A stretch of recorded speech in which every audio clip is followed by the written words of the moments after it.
L'étymologie du terme écosystème vient du grec en regroupant les mots oikos, qui signifie la maison, et systema, qui signifie assemblage, combinaison, se tenir ensemble.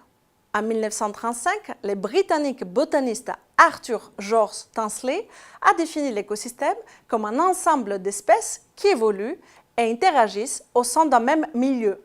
Ainsi, en biologie, l'écosystème naturel est un système d'éléments vivants, d'espèces et de populations, tels que par exemple les animaux, les micro-organismes, les champignons ou encore les plantes, qui composent ce qu'on appelle la biocénose. Et de l'autre côté, les éléments non vivants, par exemple les caractéristiques de l'environnement, la localisation, les conditions climatiques, la luminosité, l'humidité ou encore le pH, qui composent ce qu'on appelle les biotopes.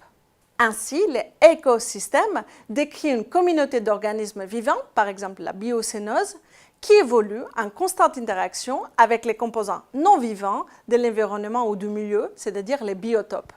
L'écosystème a été introduit comme métaphore en gestion en 1993 par les travaux de James Moore pour expliquer les interconnexions complexes d'acteurs qui partagent le même destin.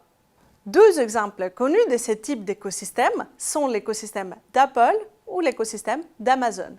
Ainsi, le concept a été utilisé en entrepreneuriat durant les années 2000 pour expliquer les différentes populations qui évoluent en interdépendance au sein d'un territoire. Des exemples connus d'écosystèmes entrepreneuriaux sont les Silicon Valley en Californie, la route 128 à Boston, Tel Aviv en Israël ou encore Sophia Antipolis en France.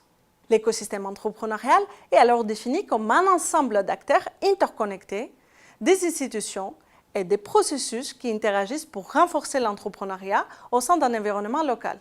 Cette notion représente les différents groupements d'acteurs, publics ou privés, institutions et entreprises, universités et des facteurs qui définissent les milieux dans lesquels les acteurs évoluent en constante interaction. Ainsi, un écosystème entrepreneurial permet de comprendre comment les différents facteurs interagissent pour favoriser l'entrepreneuriat dans une région ou encore un pays. Ces facteurs peuvent être regroupés en trois catégories. D'abord, les éléments structuraux tels que l'infrastructure d'un territoire, les différents acteurs et comment ils sont interconnectés.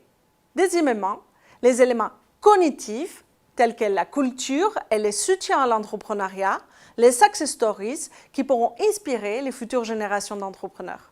Et enfin, les éléments sociaux qui définissent les relations des acteurs tels que la confiance, les normes et les obligations de chaque membre de l'écosystème. Ces éléments agissent en interaction afin d'améliorer les dynamiques d'innovation et d'entrepreneuriat au sein d'un territoire.